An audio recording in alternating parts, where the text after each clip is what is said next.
Listo, ya voy a comenzar la clase. Según yo ya se está grabando. Sí.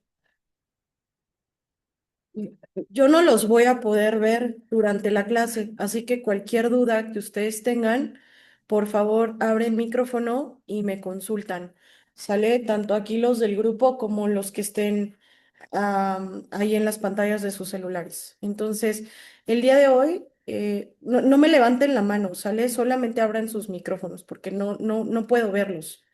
Entonces, el día de hoy vamos a desarrollar la unidad 4, que es la etapa postulatoria y la audiencia de juicio. Hoy no vamos a llegar hasta la sentencia en la audiencia oral, eso lo vamos a dejar para las siguientes clases, pero hoy vamos a abordar la generalidad, ¿no? De cómo se llevan a cabo cada una de las etapas de los juicios ordinarios civiles. Entonces, en esta primera etapa, ¿qué es lo que buscamos? Que ustedes comprendan cómo es la fase escrita inicial que se establece en el Código Nacional de Procedimientos Civiles y Familiares desde la formulación de la demanda hasta la emisión de la sentencia en la audiencia oral.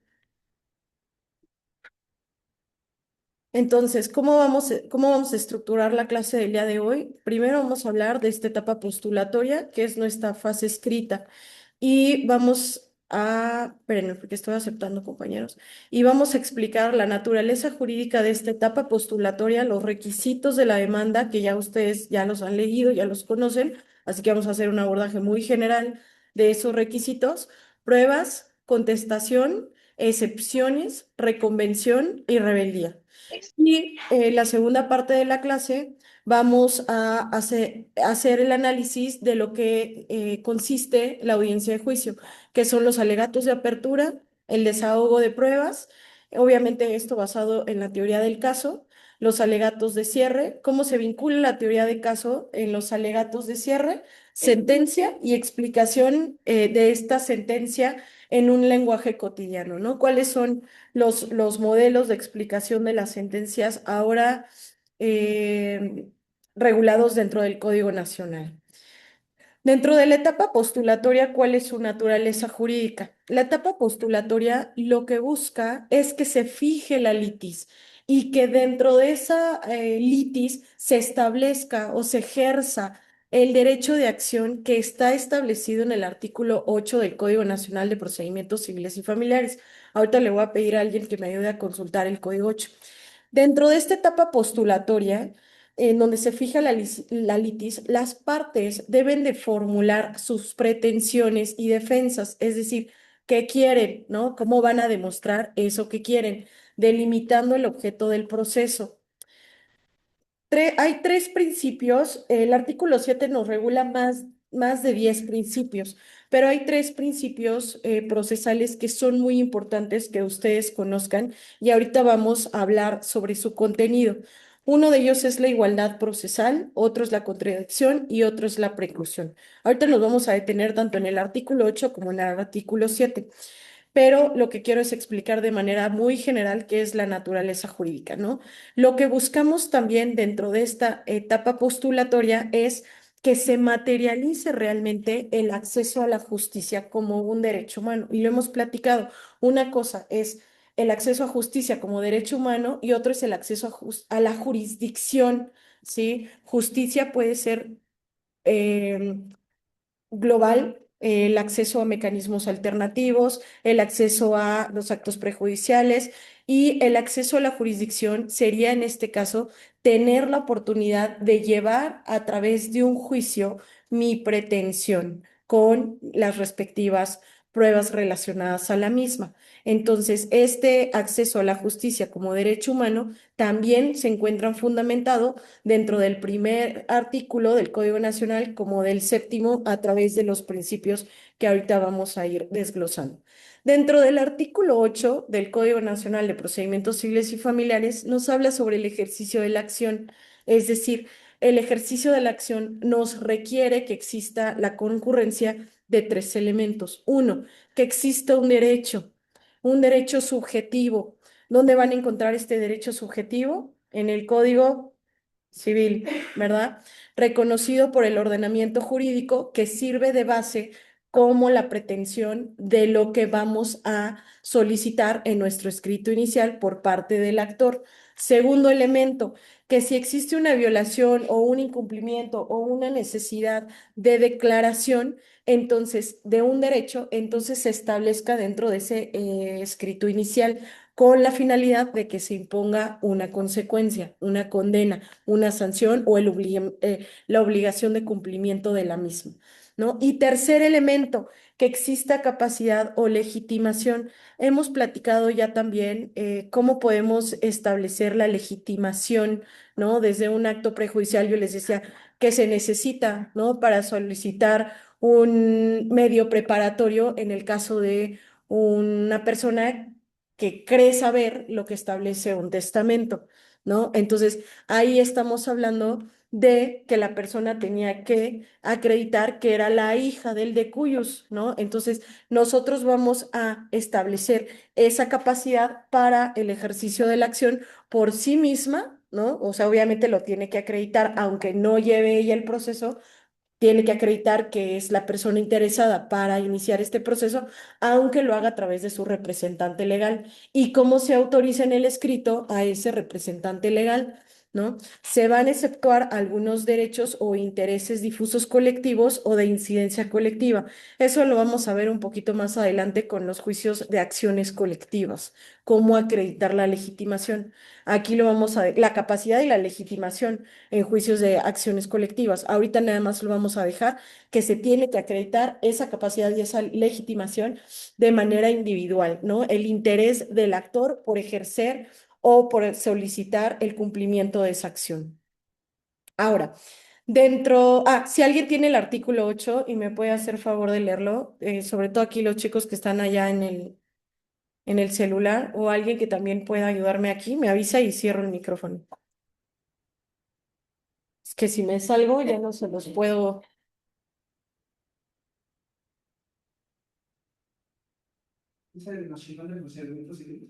Sí, del Código Nacional de Procedimientos Civiles, por favor, el artículo número 8.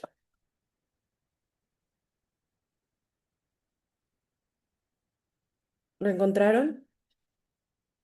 Bueno, por mientras para los demás, para que también lo vayan buscando y tengan junto a esta clase la... Sí, adelante. Artículo 8. El ejercicio de la acción requiere la existencia de un derecho. 2. La violación de un derecho, el incumplimiento o desconocimiento de una obligación o la necesidad de declarar, preservar o constituir un derecho o imponer una condena. Y 3. La capacidad o legitimación para ejercitar la acción por sí o por quien represente legalmente al Ministerio Público, procurador, fiscal o representante social, y a quienes cuya intervención está autorizada por la ley en casos especiales. Se exceptúa de lo señalado en la fracción 3 anterior el derecho o interés difuso, colectivo o individual de incidencia colectiva, de conformidad con lo dispuesto en el libro respectivo de este Código Nacional. Ok, pues entonces ya vimos cuál es el fundamento jurídico de esos tres elementos que debemos de incluir dentro de nuestro escrito inicial como parte del ejercicio de la acción. Entonces, ahora vamos a hablar sobre los principios relacionados con el acceso a justicia y el procedimiento en el Código Nacional de Procedimientos Civiles y Familiares. Esto no quiere decir que van a ser los únicos principios. Todavía tenemos otros principios establecidos en el capítulo de justicia digital y en el capítulo de de la vía de apremio y de ejecución. Entonces, no crean que porque les digan cuáles son los principios dentro del proceso conforme al Código Nacional, solo es el artículo 7. Hay otros dos artículos relacionados a principios que deben de regir en el procedimiento. Entonces, en principio, hay tres que son muy importantes. El principio de contradicción, es decir, que las partes van a tener derecho de poder debatir los hechos. Ahí vamos a tener una etapa de alegatos, de apertura, de alegatos de cierre, en donde vamos a estar en la fase de audiencia de juicio y se van a presentar todos esos argumentos jurídicos relacionados con los hechos y las pruebas, lo que hoy se conoce como la teoría del caso. Entonces, esto a su vez también va a permitir que la contraparte pueda realizar también sus alegatos de apertura y los correspondientes alegatos de cierre. Entonces, este principio de contradicción es escuchar a ambas partes respecto a los hechos, argumentos y pruebas, ¿no? Y que también se resguarde un principio de equidad, ¿no? El poderlos escuchar es también una columna vertebral de este proceso adversarial. En cuanto a la preclusión, ¿no? Que es una de las palabras que más confunden ustedes en el estudio del derecho, ¿no? Prescripción, preclusión, caducidad. En cuanto al principio de preclusión, ¿qué nos dice? Dentro del mismo artículo 7 nos dice, es el no ejercicio de los derechos procesales en nuestra etapa correspondiente. ¿Qué quiere decir? Que como yo no ejercí ese derecho en la etapa correspondiente, se extingue la oportunidad de poderlo ejercer de manera posterior. Esto que me genera, que me regala el Código Nacional, me da seguridad jurídica y orden procesal. No lo ejerciste en ese momento, ya no lo puedes hacer después. Se extinguió la oportunidad, ¿sí? Y otro de los principios importantes es la igualdad procesal.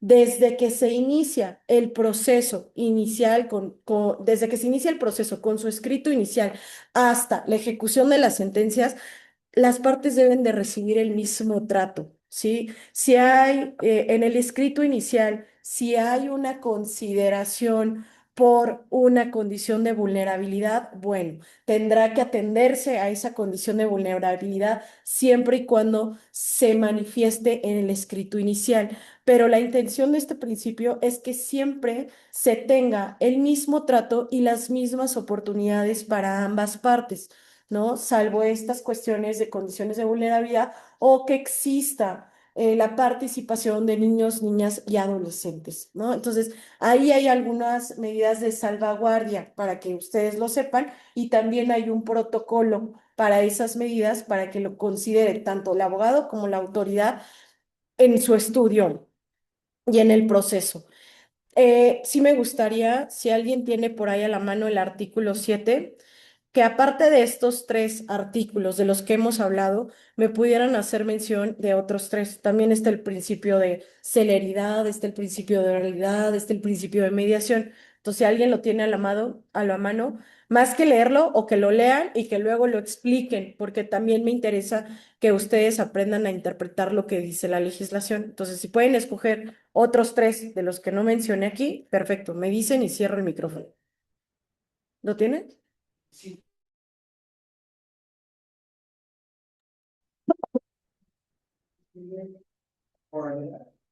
Ok, a ver, déjame darle lectura para que tus demás compañeros escuchen. A ver, ¿qué nos dice el principio de oralidad en su fracción decimotercera? El proceso se desarrollará en audiencias orales, salvo las excepciones previstas en este Código Nacional y las que en caso debidamente fundados y motivados considere la autoridad jurisdiccional. ¿Qué se puede entender por eso?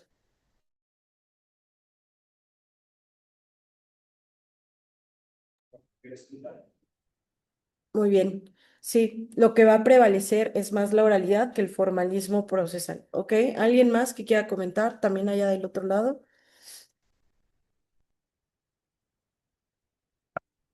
Principios que también me parecen muy importantes son el de inmediación. ¿En qué consiste y qué nos dice el Código Nacional? ¿Qué es el contacto directo? Hoy la autoridad, la persona secretaria judicial, debe promover ese contacto directo que es personal, que es indelegable, ¿no? Dentro de la dinámica del proceso hacia las partes. Entonces, la idea es que ellos también puedan tener una narrativa desde lo que las partes conocen, ¿sí? Del conflicto, de qué los trajo al conflicto, no solamente confirmando en una audiencia de juicio, rectifico lo escrito en la demanda, ¿no? Así no van a ser las audiencias orales. Entonces, es muy importante que se conozcan los antecedentes, los hechos y las pruebas relacionadas a las mismas para que se pueda presentar dentro del proceso en una audiencia de juicio. Y la inmediación también se lleva a cabo en una en un primer acercamiento con cada una de las partes, porque lo que busca la secretaria judicial es establecer los hechos no controvertidos. Entonces, lo que tiene que hacer la secretaria judicial es, a ver, citar a las partes a esta audiencia de juicio, o en su caso en materia familiar, a esta audiencia preliminar, ¿no? A su primera fase, para intentar un avenimiento, para intentar entender qué es lo que está pasando y cómo pueden llegar a un acuerdo. Entonces, eso es lo que se va a dar como inmediación de la persona secretaria judicial. Díganme por qué vinieron. Realmente hay cosas que se van a dejar de considerar dentro de la demanda, porque acuérdense que el escrito inicial parte de la estrategia del abogado. Entonces, a lo mejor se está escalando el conflicto a hechos que no necesariamente son controvertidos, ¿no? Y que ninguna de las partes lo quiere llevar a proceso judicial. Entonces, es muy importante este principio de inmediación porque va a permitir a la autoridad realmente entender qué es lo que están buscando y cómo se puede resolver de mejor manera. Incluso hacer este acercamiento para que si ellos ya se ponen de acuerdo en algunos hechos, ¿no? Ya no tengan que escalar a una siguiente etapa de audiencia de juicio en donde tuviera que haber estos alegatos de apertura, de cierre y el desahogo de las pruebas, ¿no? Entonces, ese es uno de los principios que me parece más relevante. Eso no quiere decir que dejen de leer con calma cada uno de los principios que forman parte de este proceso judicial dentro del Código Nacional, ¿ok? Sí es importante que les den una lectura, que se los aprendan, y que lo sepan identificar dentro de cada una de las fases del procedimiento. Ahora, dentro de los requisitos formales del escrito de demanda, aunque los hemos visto, sí quisiera yo distinguir entre elementos subjetivos y elementos objetivos. El artículo 77 del Código Nacional nos dice primero, toda demanda debe de formularse ante la autoridad jurisdiccional competente. Y se acuerdan que lo platicamos, ¿no? Hay autoridad competente a nivel local, hay autoridad competente a nivel federal, ¿no? Hay autoridad competente que también puede estar en otro estado de la República, ¿no? Entonces, aquí es importante que ustedes analicen su estrategia para ver en dónde va a tener competencia ese conflicto. Entonces, la competencia, si bien está determinada por materia, grado y territorio, ya no consideramos la cuantía. Eso era en los procedimientos previos al Código Nacional de Procedimientos Civiles y Familiares. La cuantía sí teníamos que revisar en ley orgánica cuál era el juzgado competente respecto a cuantía, pero hoy el Código Nacional no toma en consideración la cuantía, solamente vamos a hablar materia, civil, familiar, mercantil, el grado y el territorio, ¿no? Si el grado si es local, si es federal, el territorio, pues en qué entidad de la República Mexicana, ¿no? Hay algunas condiciones que el Código Nacional sí te dice que tienes que ir de manera jerarquizada, ¿no? Para el territorio. Por ejemplo, en cuestiones de sucesiones, para el pago de la pensión alimenticia. El Código Nacional es muy claro al identificar en dónde se tiene que iniciar el procedimiento. Ahora, dentro de estos elementos subjetivos, ¿cuáles son parte de los requisitos de la demanda? Uno, datos de identificación del actor y todavía me siguen entregando escritos en donde no me están poniendo todos los datos de identificación del actor, incluso los del correo electrónico, porque ya estamos hablando de justicia digital y de notificaciones que se hacen a través de mensajería de texto, ¿sí? Entonces, es importante que ustedes también dentro de esos datos indiquen el correo electrónico. Ay. Domicilio para notificaciones. En esas notificaciones es tanto el domicilio fiscal, el domicilio personal, el domicilio del representante legal, lo mismo con el correo electrónico, ¿no? De nombre del representante autorizado se aplica quiénes van a ser sus representantes autorizados. Hoy Código Nacional cambió las disposiciones de que la cédula ya no tiene que estar como tal inscrita dentro de el Poder Judicial. Sin embargo, es bueno que todos los abogados, una vez que obtengan su cédula, vayan e inscriban su cédula para poder ejercer estas facultades de representación, aunque ya no se puede prevenir dentro de la demanda por falta de esta inscripción de su cédula. ¿Sería recomendable que la tengan? Sí, ¿no? Incluso que también cuenten con firma electrónica avanzada, que ahorita, pues como tal, no nos los dice en los elementos objetivos, pero que también es importante que ustedes ya conozcan el trámite para generar su propia firma del tribunal, su propia firma digital, ¿no? O su firma electrónica avanzada del SAT, ¿no? Dentro de los elementos subjetivos también está nombre y domicilio del demandado. En los elementos objetivos, entonces sí, ya vamos a establecer conforme al artículo 10 las pretensiones y los objetos reclamados. ¿Qué quiero? ¿No? Eso es, ¿qué quiero? Vamos a exponer de manera clara y sucinta los hechos, vamos a fundamentar el derecho aplicable. Ya les decía yo, a ver, no porque solamente en Código Civil hayan encontrado la figura, no quiera decir que yo no tenga que yo no tenga que revisar, si es en materia de arrendamiento, que no tenga que revisar la ley de propiedad en condominio, ¿no? Es importante que hagan su propio marco jurídico de la legislación a revisar relativa a ese derecho sustantivo. No se confíen que todo está en Código Nacional, que ya eso es suficiente, ¿no? Si bien en algunas cuestiones familiares el juez tiene que fundamentar de oficio, no se confíen, porque muchas veces la autoridad no tiene la capacidad para hacer un control de convencionalidad.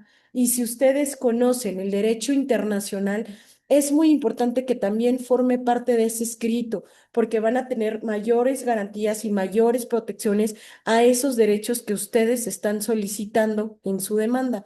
También es importante establecer el valor de lo demandado. Se aplica, ¿no?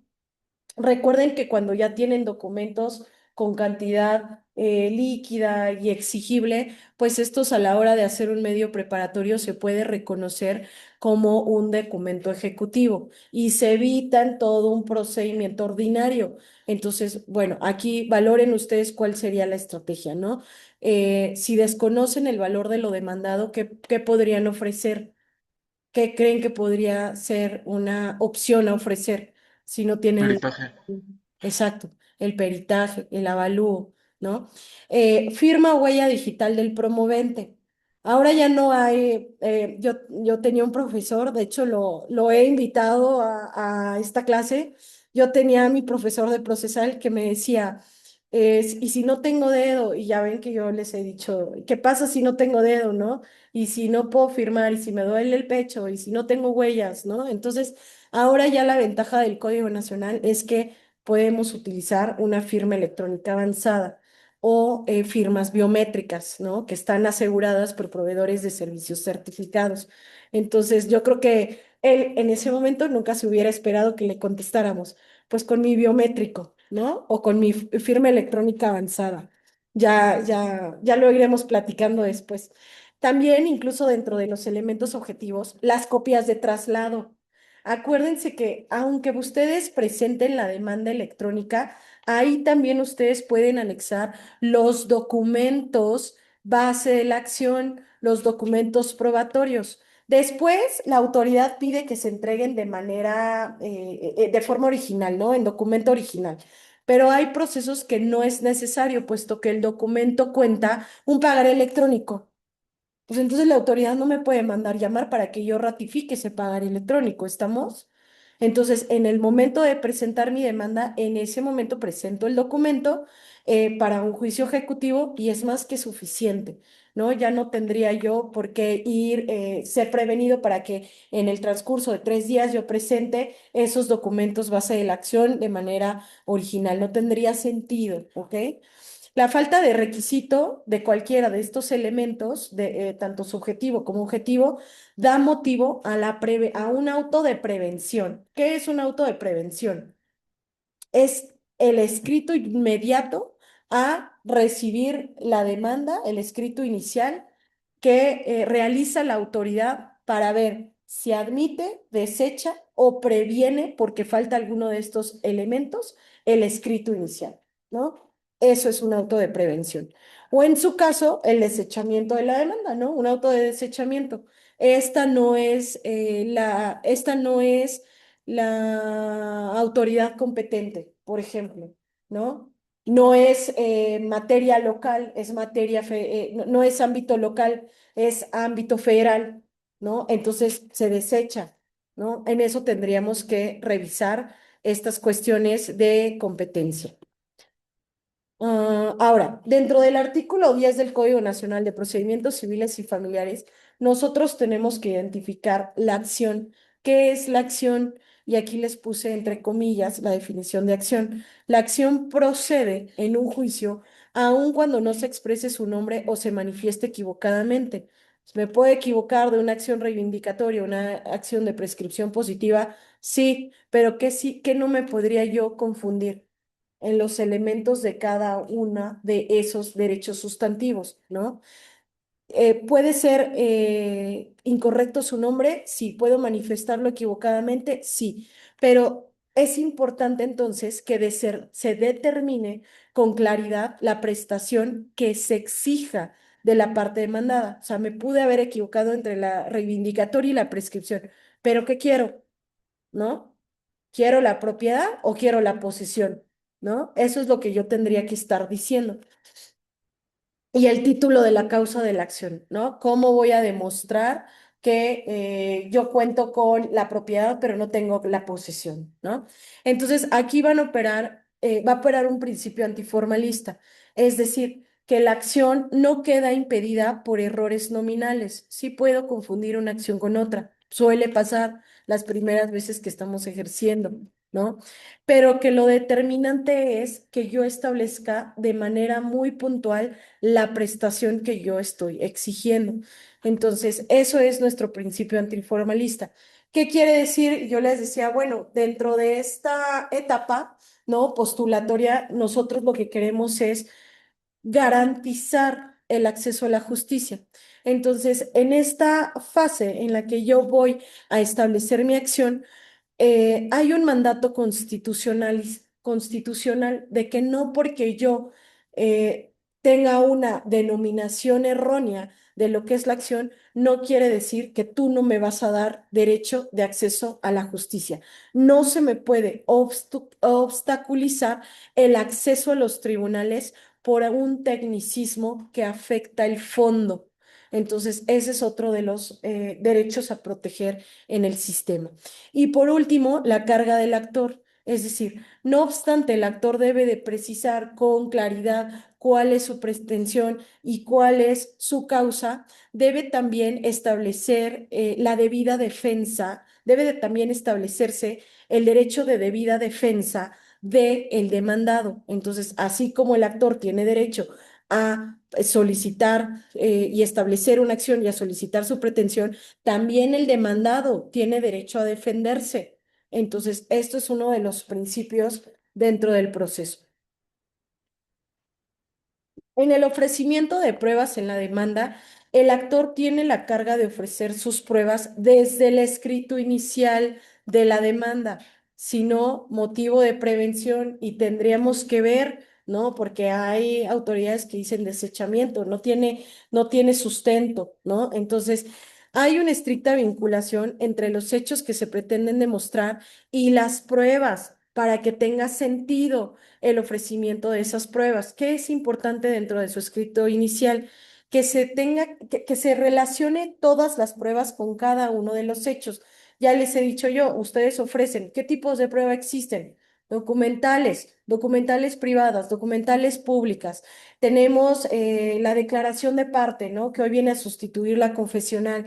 Tenemos las testimoniales, ¿no? Y entonces, aunque ustedes las mencionen, ¿de qué me sirve que la mencionen si ustedes no la van a relacionar con el hecho que ustedes quieren demostrar, ¿no? Entonces, cada medio probatorio debe de vincularse de manera precisa con el hecho específico que ustedes pretenden acreditar en su escrito inicial, con el fin de que esto facilite el análisis judicial de las autoridades. ¿Se van a nombrar testigos como pruebas? ¿Es necesario los testigos? ¿Les consta? ¿Vivieron? ¿Sí? Lo que yo estoy diciendo en los hechos. No, bueno, de oídas, no me sirve, no lo ofrezco, ¿no? Entonces, es importante que si yo voy a ofrecer una testimonial, me aseguren que vieron con sus ojos y que les consta esos hechos. Entonces, debo de proporcionar los datos completos de los testigos para que puedan ser citados oportunamente. También soliciten a la autoridad que sea la autoridad quienes mande citarlos, ¿sí? So apercibimiento de no comparecer, ¿no? Porque si a veces ustedes se ofrecen y no los lleven, pues pierden el derecho, ¿no? De que ellos se echen para atrás, ya no van a poder ofrecerlos después.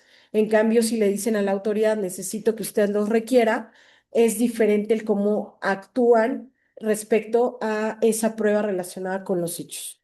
Ahora, espérenme tantito.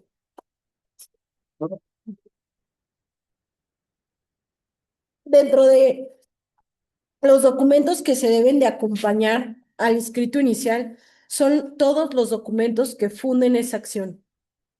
O en su caso, el acuse de que ya han sido solicitados ante la autoridad correspondiente, porque muchas veces no podemos contar con ese documento, ¿no? Entonces, por lo menos haber hecho la solicitud inicial para anexarlo al escrito de demanda. Todo esto deriva del principio de contradicción, porque así como tengo derecho de pedir la protección de una acción, de ejercer una acción o de solicitar, se me concede un derecho, también la contraparte puede pedir lo mismo y defenderse de lo que se le ha acusado, ¿no? Entonces, aquí este conocimiento de cómo debe de operar el principio de contradicción también se vincula con la construcción de la teoría del caso que vamos a ver más adelante en la audiencia de juicio. ¿Qué pasa cuando nosotros no cubrimos un elemento subjetivo o un elemento objetivo en la demanda? Pues va a existir un auto de prevención, ¿no? ¿Y qué va a pasar después? ¿Se puede subsanar? Sí, tenemos un plazo para subsanar la falta de ese requisito. En caso contrario, ¿qué pasaría? Habría un desechamiento de la demanda.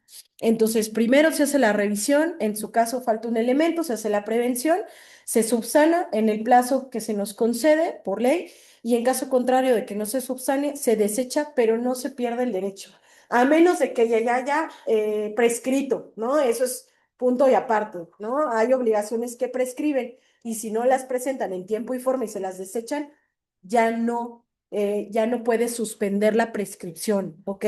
Entonces, si la demanda es oscura o irregular, ¿qué quiere decir eso? Que falte algún elemento o que no haya claridad, a lo mejor la acción está mal denominada, pero no hay claridad en las pretensiones, ¿no? Entonces, ¿qué hace la autoridad?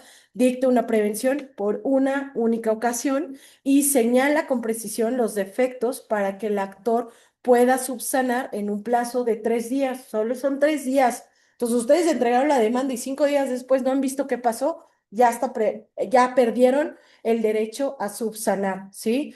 Ese error, ¿no? O ese defecto o esa irregularidad en la demanda, ¿no? Entonces solo tienen 3 días, revisan luego, ¿no?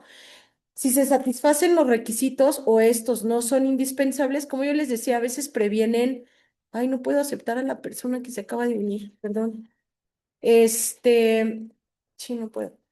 Si, ¿qué pasa si, por ejemplo, la autoridad en ese momento les dice, no, pues te prevengo para que señales la inscripción de su cédula, ¿no?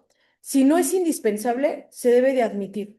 Y si no, procede un recurso, ¿ok? Entonces, hay que tener mucha atención con esa prevención que hace la autoridad. No toda prevención tiene como consecuencia, si no se subsana, el desechamiento. Se puede dar continuidad al trámite. ¿Qué recursos, ahí voy, qué recursos existen contra el auto que no admite la demanda con el auto de desechamiento, el recurso de queja? ¿Ok? El auto que la admite ya es inapelable porque ya te admitió el proceso, ¿no? Ya tendríamos que ver para qué quieres una revisión o ejercer otro derecho, ¿no? Ya es en otra etapa. Sí, no puedo aceptar a esta persona. Bueno.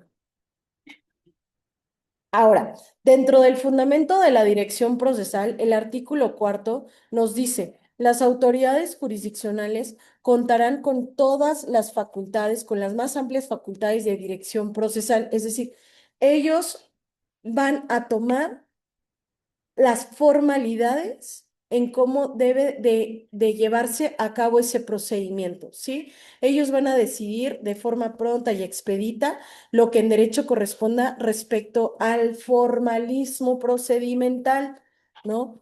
¿Qué es lo que se busca dentro de este Código Nacional? Ahí hay como un punto muy importante. Uno de la exposición de los motivos de este Código Nacional es evitar el formalismo dentro de los procesos judiciales, ¿no? Es decir, la autoridad debe permitir corregir defectos subsanables para garantizar el efectivo acceso a la justicia. No por un tecnicismo me debes de impedir el ejercicio de derecho de la acción, ¿no? Y eso se lo tienen que hacer valer a la autoridad cuando les esté requiriendo situaciones que no son realmente indispensables dentro del proceso. ¿No? Entonces, también hay facultades de apremio, ¿no? Para hacer cumplir las determinaciones y ya las vimos en los actos prejudiciales, ¿no? Hay medidas cautelares. Las autoridades pueden hacer uso de estas medidas de apremio, de estos actos prejudiciales que están previstos en el Código Nacional y que ya vimos la clase pasada. Hay un control de representación, es decir, que las autoridades deben de cerciorarse en todo momento que las partes se encuentren debidamente representadas y que esté acreditada su capacidad y la legitimación de las mismas. Ah, ya la pude aceptar. Ahora, hay algunos efectos de la presentación de la demanda, ¿sí? Una vez que nosotros presentamos la demanda, hay cuatro efectos. Uno, interrumpe la prescripción. Es un derecho que tenía 10 años, ¿no? A la hora de presentar el escrito, ya se interrumpe esa prescripción, siempre y cuando no se deseche. ¿Estamos? Entonces, desde el momento de la presentación, queda interrumpido el plazo de la prescripción de la acción, protegiendo los derechos del actor. Dos, se señala el inicio de la instancia, es decir, una vez que se presente el escrito inicial con el auto de admisión, con el auto de prevención, en ese momento se está señalando el punto de arranque del proceso judicial y se fija el estado de cosas que servirá de referencia para calcular el valor o la prestación solicitada. A partir de ese momento se calcula. Tercero, se determina el valor de las prestaciones, es decir, que en ese momento se va a calcular ese valor o esa acción se va a calcular a partir de ese momento, salvo que la ley disponga una situación en contrario, ¿no? Porque a lo mejor ya esté preestablecido en ley. Y por último, se va a delimitar el objeto del proceso, es decir, se va a fijar la litis. ¿Qué quiere decir eso? Que se va a definir el marco de la controversia, que es el marco que nos va a indicar el objeto del conocimiento, en dónde va a estar, ¿no? En dónde va a estar ese derecho ubicado, cómo lo voy a proteger ese derecho, qué me dice la ley sustantiva respecto a ese derecho, pero además, ¿qué me dice? La parte objetiva para hacer valer ese derecho. Entonces, ahí la autoridad fija la litis para establecer el objeto de conocimiento y además la resolución que sea aplicable a ese objeto de conocimiento. ¿Cuál va a ser el camino a seguir para lograr esa resolución? Dentro de los efectos del emplazamiento y sumisión tácita, ¿qué es el emplazamiento primero, no? El emplazamiento es el acto en el que nosotros vamos a hacer saber al demandado la existencia de una demanda y donde se le va a invitar a comparecer para que ejerza sus defensas, sus excepciones o defensas, ¿no? ¿Cuáles son los efectos del emplazamiento? Uno, que previene el juicio a favor de la autoridad que lo realiza, ¿no? Es decir, la autoridad ya reconoce que sí es competente y va a hacer saber a la contraparte que esta es la autoridad competente en la que se inició un procedimiento judicial. Dos, que se sujeta al emplazado a seguir el juicio ante dicha autoridad, que una vez que te notifique, tú estás sujeto a este proceso para defenderte y para establecer las excepciones de tu defensa. Y tres, bueno, esto es en caso de rebeldía, ¿no? Genera sumisión tácita del demandado conforme al artículo 87 del Código Nacional de Procedimientos Civiles y Familiares. Una vez que se intenta el emplazamiento, que se hace la notificación, que se levanta la cédula de la notificación y la persona no manifiesta, ¿no? Sus excepciones, sus defensas, o no inicia, sí, dentro de las excepciones, no ha notificado que ha iniciado otro juicio, ¿no? A través de una litispendencia, entonces quiere decir que el demandado queda eh, tácitamente vinculado a este proceso judicial, ¿sí? A eso se le conoce como la sumisión tácita del demandado. El artículo 87, ¿qué nos dice al respecto? Se entienden sometidos el actor por simplemente presentar su escrito inicial, ¿no? Por ocurrir a la autoridad entablando su demanda. Ahí queda sometido a la jurisdicción. Dos, el demandado por contestar a la demanda o reconvenir o por nunca manifestarse a través de la manifestación de rebeldía que haga la autoridad. Tres, quien habiendo promovido incompetencia se desista de ella. Puede pasar, ¿no? Que el demandado diga, no, yo no lo considero a usted autoridad competente, inicio el proceso en otro juzgado que sí considero competente, pero después reconozco que este sí tiene la competencia y entonces me desisto de ella, ¿no? Queda en esa sumisión tácita que yo les decía. El tercer opositor y quien por cualquier motivo viniere al juicio también queda sometido a este proceso jurisdiccional. ¿Cuáles son los requisitos de la contestación de la demanda? Que van muy relacionados con los requisitos de la demanda. Sin embargo, aquí lo que hay que establecer es que en cada hecho, a diferencia de la demanda, en donde nada más se establecen los hechos y las pruebas relacionadas con los hechos, el demandado, una vez que haya sido emplazado y haya cumplido con los requisitos establecidos dentro de el proceso para dar esta contestación, deberá identificarse primeramente, ¿no? Con sus datos de identificación, con los datos del representante legal, señalar domicilio, correo electrónico. Además, deberá expresarse y manifestarse sobre cada uno de los hechos, es decir, debe hacer una referencia a cada uno de los hechos de la demanda. ¿Y qué tiene que decir esta referencia, ¿no? O esta contestación? ¿Debe aceptar o debe negar o debe manifestar que desconoce de ese hecho? Porque eso le sirve como un mecanismo de defensa.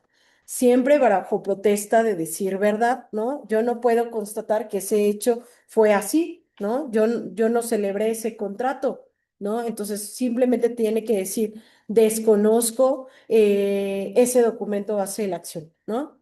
O acepto, sin embargo, las condiciones cambiaron por una cuestión de fuerza mayor o caso fortuito, ¿no? Y por eso no se pudo dar el cumplimiento de ese contrato. Pero siempre tengo que hacer una manifestación relativa a cada uno de los hechos establecidos en la demanda. Entonces, si no lo hacen, es como si lo admitieran, ¿no? Es una omisión tácita del hecho. También debe de ofrecer sus propias pruebas cuando contesta la demanda y relacionarlas con los hechos que pretende desvirtuar o los hechos que también pretende acreditar, ¿sí? No nada más es los hechos relacionados a la demanda que quiero desvirtuar, sino que para mí los hechos fueron de otra manera y también los tengo que acreditar con mis pruebas. ¿Cuáles son las consecuencias de la evasión o de omitir una respuesta? ¿No? Tanto para la demanda como para los hechos que existen. Para la demanda se va por rebeldía. Para los hechos se van a tener por ciertos. Si yo no contesto un hecho relacionado con la demanda, o evado la respuesta, o no contesto ese hecho, se van a tener por ciertos para la autoridad, salvo que exista prueba en contrario que los desvirtúe. Puede ser que se haya ofrecido prueba, pero que no lo haya relacionado con el hecho, lo trabajaré en mis alegatos de apertura, ¿no? Otra consecuencia, que hay una presunción procesal. La omisión genera que existe una presunción legal que opere en beneficio del actor. Es decir, como no contestaste, presumo que es cierto lo que el actor estableció. Y el demandado va a perder la posibilidad de controvertir realmente sobre ese hecho, que no fue negado expresamente, ¿no? No es que se quede en total estado de indefensión, porque va a tener la posibilidad de hacer sus alegatos. Sin embargo, hay una presunción legal y humana que sí se ofrece dentro del escrito, tanto inicial como se debió haber ofrecido en el escrito de contestación, para considerar que lo que dijo el actor fue cierto, ¿no? Y el demandado no dijo nada. Hay otra consecuencia que es el fundamento en el principio de contradicción, es decir, el deber de dar respuesta categórica derivada de este principio, es decir, quien no contradice, acepta. Entonces, eso produce consecuencias jurídicas que van a ser desfavorables para quien no contradijo, ¿sí? No, como estrategia, nunca establezcan como estrategia en un escrito no manifestarse al respecto. No lo hagan. Mejor pongan que desconozco de los hechos, pero no pongan, no omitan ese hecho, no omitan contestar ese hecho, aunque les perjudique. Es mejor decir que desconocen de los hechos. Excepciones y defensas, oportunidad y fundamentos. ¿Qué son las excepciones procesales? Ahí es cuando les digo, en este momento de la contestación de la demanda, el demandado puede establecer sus excepciones procesales. ¿Qué quiere decir esta? Las excepciones procesales son todas las oposiciones que yo voy a ejercer como demandado para contradecir lo dicho en la demanda del actor, ¿no? Para impugnar el procedimiento sin atacar el derecho sustantivo en litigio. No quiere decir que la acción no exista, ¿no? Sino que yo tengo cómo fundamentar que eso se cumplió en tiempo y forma, ¿no? Una de las acciones, todo esto lo pueden leer en el artículo 62 y 63. No me voy a detener porque es largo el tema, pero léanlo con calma, ¿no? El artículo 62-63 nos habla de cuáles son las excepciones y defensas procesales. Una excepción procesal es plazo o condición, es decir, falta del cumplimiento del plazo o condición que esté sujeta a la obligación, ¿no? No se cumplió en el plazo o no se cumplió conforme a la condición establecida. Sí, pero porque hubo cambios, porque hubo modificaciones. Y aquí están, ¿no? Aquí está la prueba de que se hizo un convenio. O aquí está la prueba de que el plazo se extendió, ¿no? Que hubo una manifestación de extensión de plazo. Dos, improcedencia de la vía. ¿Por qué? Porque yo consideré que hay una acción que debo de ejercitar, porque yo considero que en ese juzgado local no se debió haber iniciado el proceso. Entonces yo pongo mi excepción ante ese mismo juzgado, pero busco que se remita al juzgado que considero competente. Hay otra excepción que es la de litispendencia, es decir, que ya existía otro juicio pendiente entre las mismas partes y por la misma causa. Entonces no tendría por qué estar iniciando otra vez un nuevo proceso, porque ya existe otro y es por la misma acción y somos las mismas partes. Entonces usted deseche este proceso porque no procede, ya se inició otro. Conexidad, cuando la causa guarda relación con otro juicio en trámite. Es decir, pues que las partes sean diferentes, pero que la causa ya esté en proceso en otro juicio. Entonces, si la causa ya está en proceso, aunque las partes sean diferentes, a lo mejor porque todavía no se ha dado el trámite de sucesión, ¿no? A lo mejor porque hubo una cesión de derechos, muebles o inmuebles, ¿no? Pero aún así la causa ya estaba, que era que se me devuelva la posesión. Entonces, si ya la causa existía, aunque las partes eran diferentes, ya no puedo iniciar este proceso, este último proceso que se está intentando, ¿no? Porque ya hay una excepción de conexidad. Cosa juzgada, el asunto ya fue resuelto por sentencia firme o ya celebré un convenio de mediación. Cuando ya existe una sentencia que ya llegó a concluir un proceso o un convenio de mediación en donde las partes ya cambiaron las obligaciones o ya hubo una modificación en las condiciones de esas obligaciones, ya se resolvió por convenio de mediación, ya no hay forma de que yo solicite un proceso para establecer ese derecho. Recuerden que cuando ya tenemos sentencia firme y hay un incumplimiento o un convenio de mediación y hay un incumplimiento, ya no me voy por juicio ordinario, me voy a la vía de apremio, a la vía de ejecución, ¿sale? Entonces ahí manifiesto que tengo mi excepción de cosa juzgada y hubo un incumplimiento, me remito a la vía de apremio, ¿no? Ya no hay necesidad de llevar un proceso ordinario. Y por último, la cláusula de remisión de arbitraje. Fíjense que apenas, bien interesante, porque hasta se los puse en la mesa este caso a los secretarios judiciales. Ahorita estoy capacitando a los secretarios judiciales del Poder Judicial de Guanajuato y les pregunto, porque el Código Nacional nos habla de cláusulas compromisorias y nos dice, a ver, ¿por qué si existe una cláusula compromisoria, el Código Nacional dice que la autoridad deberá admitir la demanda para el reconocimiento de la firma de ese documento? A mí se me hace contradictorio y yo le pregunté a los secretarios judiciales, o sea, yo quiero que lo piensen ustedes también con un pensamiento crítico. Si yo, él me dice, no, es que es por un tema de medio preparatorio. Le dije, no, si es un tema de medio preparatorio, estoy de acuerdo, ¿no? Que se busque el reconocimiento de la firma de ese documento.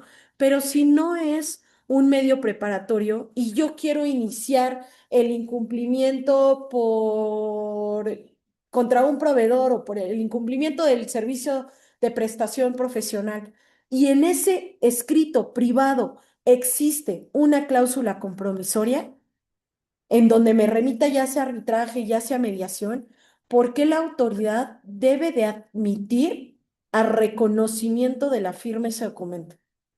Simplemente se debería manifestar como una excepción y la autoridad no debe dar admisión a ese proceso. Pero hay contradicciones muy importantes en Código Nacional que hay que tener cuidado, ¿no? Porque a lo mejor yo, si fuera una abogada litigante estratégica, pues lo que haría es, el Código Nacional me dice que no porque exista esta excepción de remisión al arbitraje, tú no debes de solicitarle a mi contraparte que reconozca la firma. Y voy a detener el proceso ahí. Si yo interpreto tal cual ese artículo del Código Nacional. Entonces yo los invito a pensar en estas técnicas legislativas que se están implementando en Código Nacional y en la confusión que generan, porque entonces la autoridad está tomando atribuciones de más. Si yo lo que quiero es iniciar un proceso ordinario, ¿por qué me estás diciendo que me debes de aceptar para el reconocimiento de la firma? No tendría razón de ser, ¿no? Y de hecho se lo pregunté a los secretarios judiciales y no supieron qué contestarme. Fuerte, ¿no? Bueno, de todas estas excepciones, también se le va a dar vista a la parte actora para que en el plazo de 3 días manifieste lo que a su derecho corresponda, ¿no? En ningún momento, por el hecho de presentar una excepción o una defensa, se suspende el procedimiento, continúa, pero ahora te doy, bajo el principio de contradicción, a ti, parte actora, para que te manifiestes respecto a estas excepciones. A ver qué vas a hacer si existe una revisión al arbitraje, ¿no? ¿Qué harías si existe una remisión al arbitraje? No, pues es que la cláusula es nula. Ah, bueno, entonces se le daría continuidad. ¿Por qué sería nula? Que es violatoria de derechos, ¿no?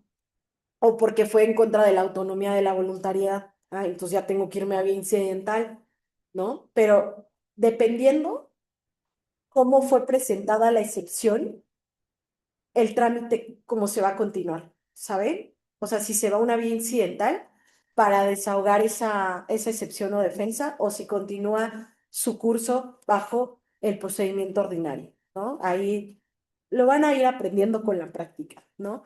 Respecto al régimen procesal de las excepciones, yo les decía, está el artículo 63 del Código Nacional de Procedimientos Civiles y Familiares, que nos dice, hay una etapa de oportunidad y trámite.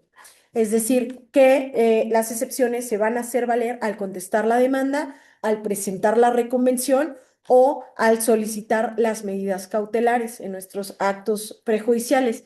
Es en ese momento donde yo tengo la oportunidad de exhibir las excepciones. No suspenden el procedimiento en ningún caso, ya se los había dicho, y se da vista a la contraparte, es decir, si la persona demandada contesta la demanda, se le dan 3 días a la parte actora. Si la parte demandada contesta con una reconvención, se le da también 3 días ahora al actor demandado. ¿Sí? ¿Se entendió? Y hay truco, porque ya me ha pasado un caso que me acaban de consultar. ¿Quién se vuelve el actor cuando hay una reconvención? Porque les dice la autoridad mañosa por no quererles contestar. se le da 3 días, se le da vista a la parte actora para que conteste lo que a su derecho corresponda respecto a las excepciones. Y me pregunta una abogada, pero si el actor fue el que demandó, y le dije, no, el actor es el último demandado, porque ahora presentó reconvención, pero las secretarias judiciales les van a contestar sus acuerdos así. Entonces, aquí si presentó reconvención, se volvió actor. Y entonces el demandado tiene que contestar en el plazo de 3 días las excepciones. Aguas, porque a las autoridades les encanta hacerles eso, ¿no? Esos escritos. Respecto a la resolución, en procedimientos escritos se puede hacer se pueden presentar las excepciones se pueden hacer valer las excepciones mediante sentencia interlocutoria, ¿no? En juicio oral se pueden presentar también excepciones en la audiencia preliminar y se tienen que establecer esas excepciones en la constancia de acta mínima. Entonces, acuérdense que las audiencias de juicio oral, en la audiencia preliminar, ya no se va a establecer un acuerdo, ¿saben? Ya no va a haber un escrito por parte de la autoridad relacionada con esa audiencia, que con día tal comparecieron la parte actora de nombre tal, la parte demandada de nombre tal, para llevar a cabo la audiencia preliminar de... No, ya no se van a hacer así. Ya las constancias van a ser una hoja simple en donde se establezcan quiénes fueron las partes, qué se trabajó en esa audiencia, ¿no? Cuáles fueron las excepciones y cuando se fija audiencia de juicio. Es todo, es una hojita que tiene que levantar la autoridad en ese momento, pero ustedes asegúrense que cuando la firmen vengan establecidas las excepciones ofrecidas. Sí, porque a veces por querer hacer, no, no se preocupe, ya, con el acta mínima ya está, y no mencionan las excepciones, está mal la autoridad, ¿ok? Recurso. Cosa juzgada. Trámite especial. Bueno, la cosa juzgada ya lleva un trámite especial. ¿Por qué? Porque se va a una vía incidental. ¿Saben? Ya se pide una vía de apremio cuando hay cosa juzgada como excepción. Ya es vete a la vía de ejecución para darle continuidad al trámite de este proceso, ¿no? En juicio oral no procede recurso contra la resolución de excepciones procesales, es decir, una vez que se establece esa excepción procesal, ya no se puede hacer nada en contra de esa excepción procesal que se hizo valer. Ya no hay un recurso contra esa excepción procesal. Las defensas no procesales se resolverán en sentencia definitiva, no se tienen que resolver en las audiencias, se van a resolver hasta que la autoridad dicte sentencia. En las excepciones de falta de personalidad, conexidad, litispendencia, que ya las vimos, solamente se va a admitir prueba documental en copia certificada y se tiene que exhibir antes de la audiencia preliminar. Una vez presentado el escrito inicial, se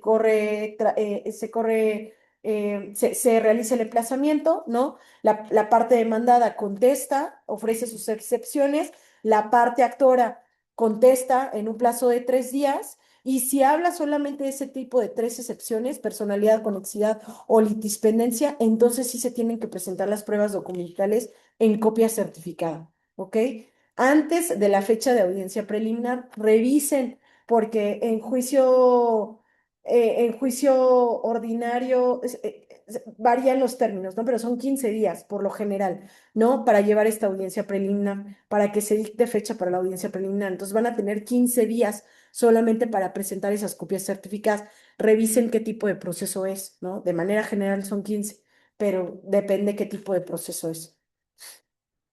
Ahora, la reconvención y la contestación a la reconvención. ¿Qué es la reconvención? La reconvención ya va a ser la acción que el demandado ejerce contra el actor dentro del mismo proceso. Constituye una demanda en sentido inverso, ¿no? Y amplía el objeto procesal, ¿sí? ¿Qué busca esta reconvención? Oportunidad, es decir, debe de proponerse a la hora de contestar la demanda. Se tienen tantos días para contestar la demanda, son los mismos para presentar la reconvención. No puede plantearse en ningún momento procesal distinto. Dos, tiene que cumplir con los requisitos formales, los requisitos de la contestación de la demanda y los de la demanda, porque la reconvención se vuelve una demanda en sentido inverso, ¿no? Identificación de partes, hechos, pretensiones, fundamentos de derecho, ofrecimiento de pruebas. Tres, hay un plazo para contestar la reconvención. En materia familiar se conceden 9 días. Aguas, porque incluso ahorita las autoridades se están confundiendo. Eh, como lo generalizan a 15 días en los procesos orales, en materia familiar tienen que tener mucho cuidado, porque cuando no hay medidas preparatorias, son 9 días. Cuando hay medidas son 15 días. Tengan mucho cuidado con leer esas disposiciones en materia familiar. Eso lo vemos el siguiente semestre, ¿no? Pero ahorita como que los prevengo para que ustedes revisen los plazos para contestación de demanda. Ahorita como nada más estamos viendo en materia civil, no me voy a meter a ver estas particularidades familiares, porque ha sido todo un debate incluso hasta con los jueces, ¿no? De lo que dice el Código Nacional. Y hay una ampliación del objeto en esta reconvención. ¿Por qué? Porque en esta demanda inversa, ¿no? Se puede ampliar el objeto del proceso al incorporar nuevas pretensiones, ¿sí? En el que en ese momento el demandado, que a su vez se convierte en actor, puede establecer nuevas pretensiones, sí, que se busquen resolver en la sentencia definitiva. Y para eso se le va a emplazar también al demandado en el sentido de dar a conocer estas nuevas pretensiones para que se manifiesten, ¿no? Hay un llamamiento a terceros en el caso de evicción. ¿Se acuerdan que platicamos que era la evicción, ¿no? El artículo 36 y el 37 nos dice, va a haber un llamamiento a terceros cuando una persona acredite tener un mejor derecho. Esto nos va a permitir integrar a este proceso a personas que pudieran verse afectadas por la sentencia. Es decir, no podemos vulnerar derechos de terceros sin haber sido llamados a juicio. Entonces, o tengan la obligación de responder por una evicción, ¿no? Oye, ¿por qué vendiste algo que no era tuyo, no? Demuéstrame que sí era tuyo. Entonces, ¿tengo que mandarte llamar al proceso? Sí, por favor, si me regalas.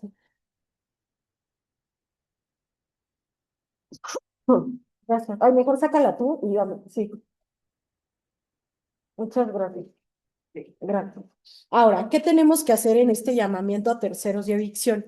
Primero, al contestar la demanda, el demandado denuncia el pleito a quien esté obligado a la evicción, ¿no? Tenemos que dar los datos de la persona a la que esté obligada a la evicción, proporcionando su domicilio y correo electrónico, si se conoce, ¿no? Y si no, pues se tendrá que mandar localizar a través de dictos. Dos, hay un llamamiento judicial, es decir, que la autoridad puede ordenar el llamamiento con las mismas formalidades del emplazamiento. Si no tenemos forma de localizarlo, pues tendremos que hacer una búsqueda en diferentes instituciones, SAT, INE, Comisión Nacional Bancaria de Valores, ¿no? Y en su caso, si no, por edictos. Entonces, el tercero debe de contestar en el mismo plazo previsto para la contestación de la demanda. 9 familiar, 15 materia civil, ¿no? La comparecencia del tercero. Quien sea llamado tiene 15 días para comparecer. Ese es el plazo, el mismo que para contestar la demanda. 15 días. Una vez salido al pleito, se convierte en parte principal, ¿no? Y cuarto, existen derechos de terceros, es decir, que como ellos se les manda llamar también al proceso, tienen el derecho de ofrecer pruebas, de alegar o de interponer incluso defensas y otro tipo de recursos, ¿ok? Porque pues son terceros y apenas se están enterando, ¿no? Entonces yo también quiero ofrecer pruebas y quiero defender mi derecho, ¿no? ¿Sí pudiste tomar? Sí, ok. Del artículo 36 y 37 también se desprende el llamamiento a la evicción, es decir, la parte demandada, al contestar la demanda, puede denunciar el pleito a quien esté obligado a la evicción, ¿sí? A quien tenga que acreditar ese mejor derecho. Quien se ha llamado como obligado a la evicción una vez salido al pleito se convierte también en parte principal del asunto, ¿sí? En las sentencias no contradictorias, el llamamiento busca evitar que se dicten sentencias que no sean contrarias entre un proceso principal y un eventual juicio posterior por evicción. ¿Sí? Entonces tiene que considerar este mejor derecho de la evicción, ¿no? Para que no se vaya a contraponer si es que se lleva a cabo el proceso de evicción. Dos, un litisconsorcio necesario. ¿Se acuerdan que el litisconsorcio es un asunto iniciado con la misma causa, con las mismas partes? Se permite integrar este litisconsorcio cuando la naturaleza de la relación jurídica exige que la sentencia afecta a todos los involucrados. Entonces, si la sentencia va a afectarlos a todos, también se les manda llamar a este proceso, ¿no? Y se integra el litisconsorcio. Y tercero, la carga del solicitante. El demandado debe de proporcionar el domicilio del tercero, ¿sí? Porque si yo estoy solicitando que se presente la persona que dice tener un mejor derecho o que fue la que me vendió algo que no tenía por qué haberme vendido o me lo vendió sin los documentos, si afirma desconocerlo, el emplazamiento se da por edictos y deberá correr a su costo, ¿no? A costo del demandado. Ahora, para el allanamiento y declaratoria de rebeldía, que son dos figuras opuestas, ¿no? Eh, pueden surgir como respuesta a una demanda, sí, o a falta de la respuesta del demandado frente a la demanda, sí, pero son dos figuras diferentes. El allanamiento, ¿qué quiere decir? Que acepto total o parcial las pretensiones del actor. Dos, el allanamiento total debe de ser ratificado ante la autoridad. Eso no quiere decir que porque yo acepte sus pretensiones no me presente ante juzgado.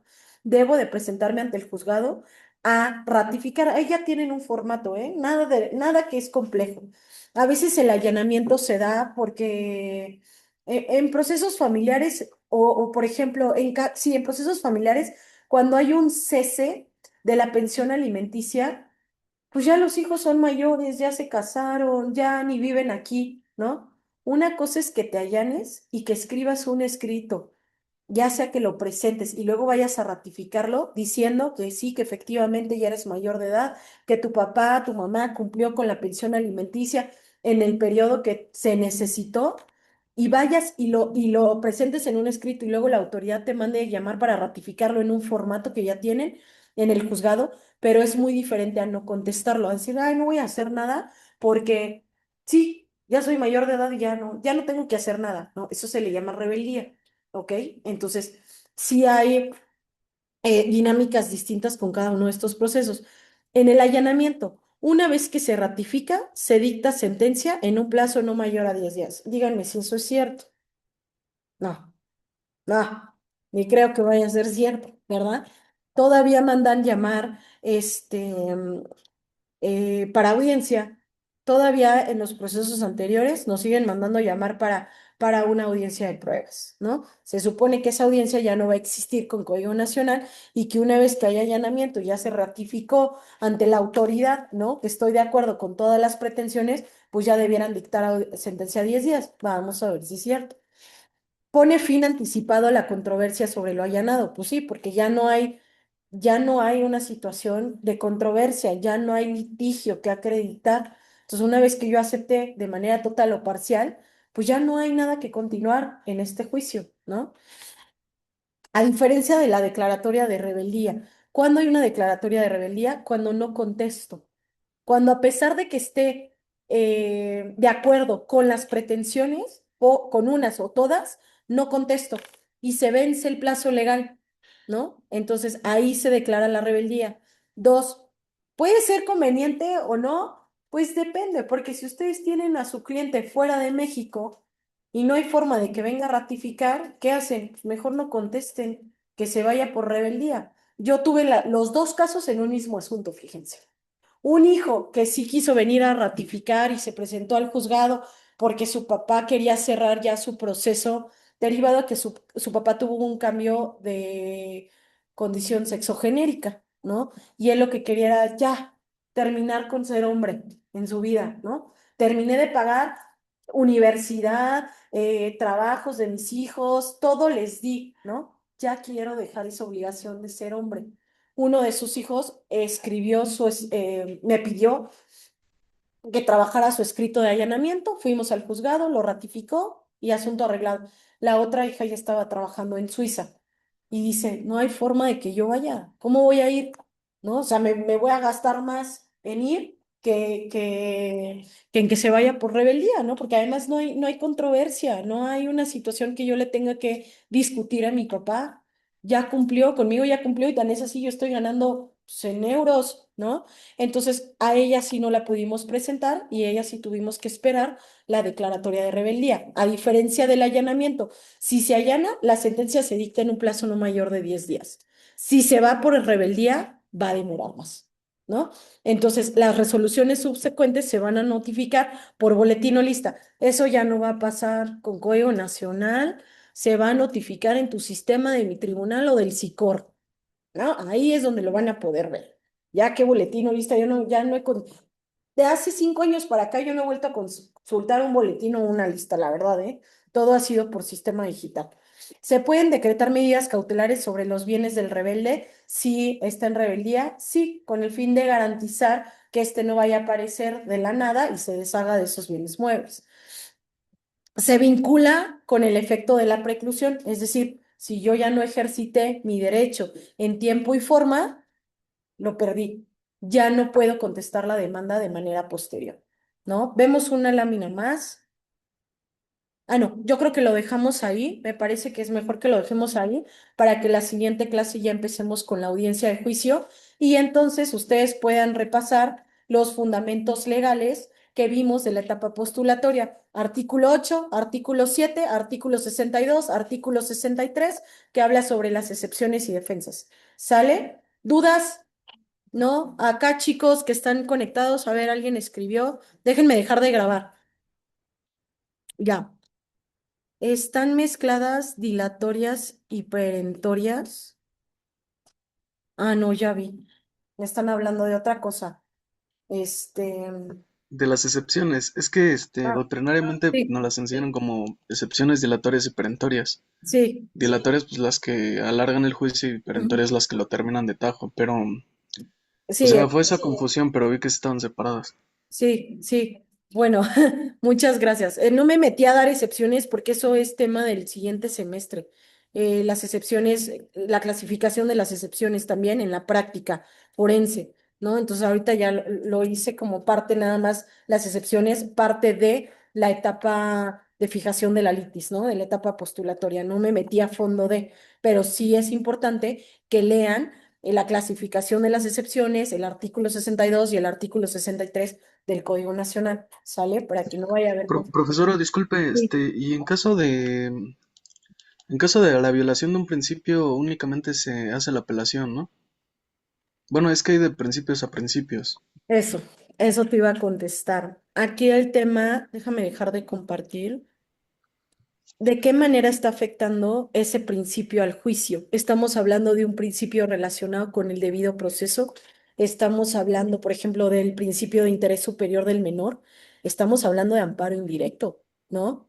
Em, y, por ejemplo, de un acto de autoridad que pudiera ser que no estuviera en las audiencias, ¿no? O sea, que no hubiera esa inmediación en las audiencias. Entonces, es un amparo directo. O sea, sí, depende mucho del tipo de principio, ¿no? Habría Es que que ver. apenas una autoridad en un asunto alegó que, pues que ya había precluido, el que no había derecho de audiencia porque ya había precluido toda vez que, pues la persona no se presentó a la audiencia. Es otra materia, o sea, es en otra materia, no es en civil.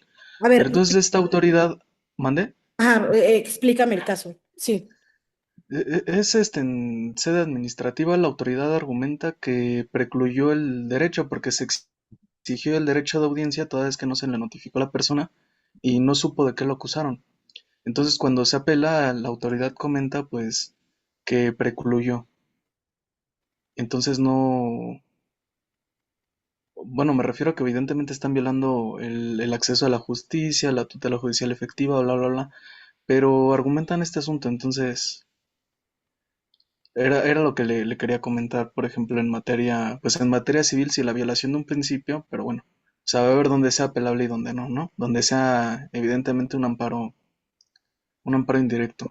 pero ahí lo que alegaban era el principio o era el derecho de tutela judicial, o sea, el no haberse llevado la audiencia. Lo que alegamos fue el principio y lo que nos respondieron fue que precluyó. Pero, Sí, o sea, ¿Me, el punto me aquí es que permiten hacer un comentario? sí, sí, sí. ¿Al caso? Sí, claro. Sí. A ver, tu pregunta debiera de ir enfocada no en cuanto a la violación de un principio, sino qué, qué resolución, con qué resolución se está violando el principio y en qué etapa del juicio estamos, y si ya están notificadas ambas partes o no están notificadas. Porque efectivamente, cuando hay una violación a algún principio, depende de la resolución, es el medio de impugnación que vas a tener. Puede haber medios ordinarios o medios extraordinarios, como lo está mencionando la doctora El amparo Paola. directo, claro, Cuando por estamos ejemplo, hablando de medios ordinarios, si por ejemplo que ya están emplazadas ambas partes, no va a proceder en principio un amparo, sino los recursos. Dependiendo de la materia, en materia civil vas a tener recurso de apelación o recurso de queja, dependiendo de la resolución. También puede ser otro medio de impugnación, por ejemplo, el incidente de nulidad de actuaciones o incidente de nulidad del emplazamiento.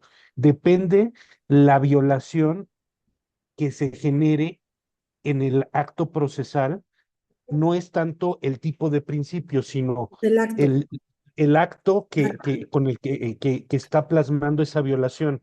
Porque, por ejemplo, si no me emplazaron bien, el medio de impugnación puede ser, si todavía no se ha dictado sentencia, un incidente de nulidad de actuaciones por defecto en el emplazamiento. Si en ese mismo caso no me emplazaron bien, se fue en rebeldía y ya dictaron sentencia, entonces ya no va a proceder el incidente de nulidad de actuaciones porque ya hay una sentencia. Será ahora sí, como menciona la doctora Paola, un amparo indirecto por ser tercero extraño a juicio. Entonces depende del acto de autoridad, de la resolución, si es sentencia definitiva, si es interlocutoria, si es una decisión en donde, por ejemplo, no te aceptan, no te admiten alguna prueba, depende mucho. Puede ser que se detone un medio de impugnación ordinario, como te digo, puede ser un recurso de apelación, un recurso de queja, un incidente de nulidad o algún otro incidente. Ahora, Y si ya dictan sentencia, entonces puede ser amparo, bueno, recurso de apelación primero contra la sentencia, y si hay segunda instancia, ya sería el amparo directo. Si es alguna resolución que pone el fin al procedimiento, sin ser la sentencia definitiva, hay resoluciones que son impugnables por el amparo indirecto, pero no es por el tipo de es principio, que, sino por el tipo de resolución. ¿sabes cómo lo veo yo, doctor Hugo? En el sentido de que el principio te da tu fundamento. Lo Ujú. violatorio es el Sí, claro. acto. O sea, a tu respuesta de manera concreta, porque es muy interesante, siempre en el derecho estamos con el depende, ¿no? O sea, depende Ujú, qué acto ujú. fue, depende qué situación, ¿no? Depende qué materia, depende, o sea, pero a lo que voy es, tu principio va a ser tu fundamento de defensa, ¿no? Tu medio de defensa. Y el acto es lo que vas lo que vas a tratar de proteger, ¿no? O en su caso, el acto de la autoridad es lo que vas a tratar de atacar, ¿no? Entonces no es como de, porque me violó el principio de tal, no, cometió este acto y conforme al principio tal, se debe de actuar de esta manera, ¿no? O se debe proteger este derecho con base a estos principios, ¿no? A mí me parece que sería más simple verlo de esa manera, ¿no? ¿Algo más, Dante? ¿Sí? Sí, bueno, o sea, la pregunta surge y evidentemente la hago en este momento y no en el momento donde vimos los principios, porque creo que también hay que diferenciar los principios del debido proceso y los de la materia civil como tal, ¿no? Claro. Entonces, digo, evidentemente no la hice porque es larguísima. Ahorita la pregunta surge con motivo de que dice los principios, pero claro, ¿qué pasa si se violenta uno? Entonces, pasan este tipo de cosas como que restringen bueno, no, lo eliminan directamente y ¿qué hacemos? Entonces, El como tema, decía Dante, el... es que aunque haya una violación al principio, acuérdense que el proceso lleva etapas y hay una figura que se llama, que ya la escuché también que la mencionó acá la doctora, que es la preclusión. Tú te tienes que defender en el momento procesal oportuno con el mecanismo legal adecuado. La violación de un principio, si por ejemplo, te decía yo, si el juicio todavía no dictan sentencia y te emplazaron mal, pues el mecanismo procesal oportuno es un incidente de nulidad de actuaciones por defecto en el emplazamiento. Si tú decides promover el amparo indirecto habiendo sentencia, hay grandes probabilidades que te sobresean el juicio de amparo por el principio de preclusión, aquí no es de preclusión propiamente, sino de definitividad, es decir, que no ejerciste el derecho Anterior. procesal con el mecanismo ordinario que correspondía y te fuiste directo al amparo. Es decir, trataste de agarrar un atajo. Entonces, en este caso, por lo que estás mencionando, no solamente hay que manifestar y hacer patente la violación del principio, sino también ocupar el mecanismo procesal adecuado para poderte defender. Ok, muchas gracias. Con gusto, Dante. Bueno, si ya no hay dudas, esto tenemos que hacerlo en estas clases de, doctor, con las clases de procesal civil. Sería muy interesante hacer el proyecto así, los alumnos de aquí y los alumnos de allá. A ver si lo logramos. Como Hacer una clase clases espejo espejo. Ajá. o tal vez va a regresar ya el laboratorio de enseñanza práctica del derecho en línea, Ah, sí, está que como buenísimo. lo sabes es mera práctica procesal, dista Con un los poco de jueces. de las clínicas Y con los trabajar con jueces los jueces. y Ah, ellos llevarían juicios en línea. sería muy Entonces, todo este bueno. tipo de cosas las pueden practicar. Ya haremos el proyecto en conjunto e invitaremos a tus alumnos, desde luego. Ay, qué padre, claro que sí. Bueno, pues muchas gracias por acompañarnos. ¿Algún cierre que nos quieras dar, algo que complementar con el tema de la etapa postulatoria? No, bueno, en la Te etapa agradezco. postulatoria recuerden que la finalidad es fijar la litis, establecer los límites del litigio, y hay que ligarlo también con el artículo que obliga a los jueces a dictar sus resoluciones atendiendo las peticiones de las partes, que es el principio de congruencia de las resoluciones.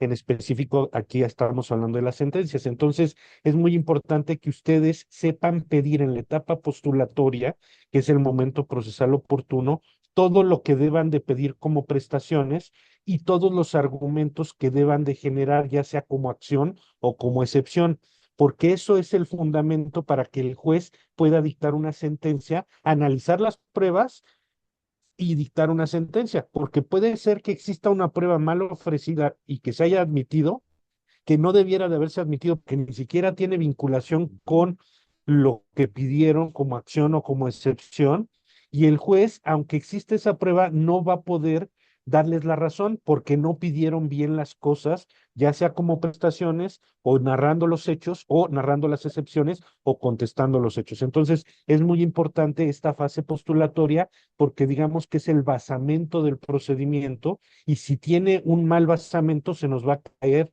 el edificio. A Por ver, lo esa, tanto, pues sí, esa era una de las consultas que yo tenía, ¿no? Porque justo ayer quería yo tener el debate.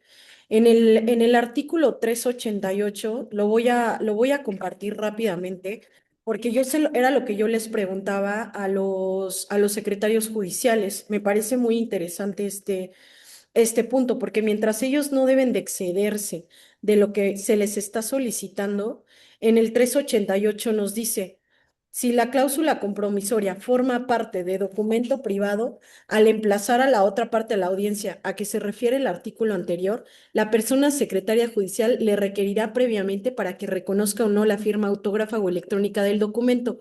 Y si se rehusare a contestar, se tendrá por reconocida. A mí este artículo me parece violatorio de este principio, puesto que si tú estás tratando de ejercer un derecho con un documento privado, iniciar un proceso ordinario de incumplimiento de prestación de servicios con una cláusula compromisoria, ¿por qué el 338 te dice que además debe de emplazar para que la persona secretaria judicial requiere el reconocimiento de la firma? A ver, ¿por qué? Es que eso no debiera ser competencia de la autoridad. Y era lo que le decía yo a los secretarios judiciales. Hubo algunos que me dijeron, se desecha de plano. Y yo le digo, ¿y entonces por qué el Código Nacional nos dice, se le dé trámite para que la Secretaría Judicial requiera la firma autógrafa? O sea, la verdad me causó una contradicción muy fuerte en este tema procesal. Si yo estoy bueno, pidiendo...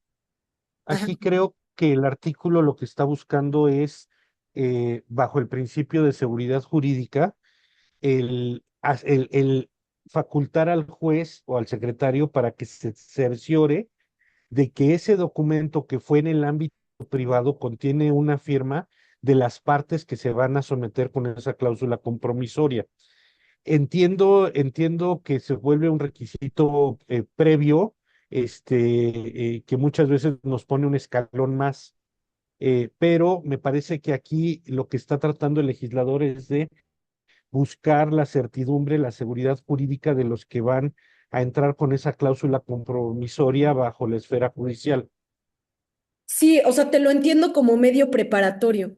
O sea, este artículo no está dentro de los medios preparatorios para designación de juicio arbitral.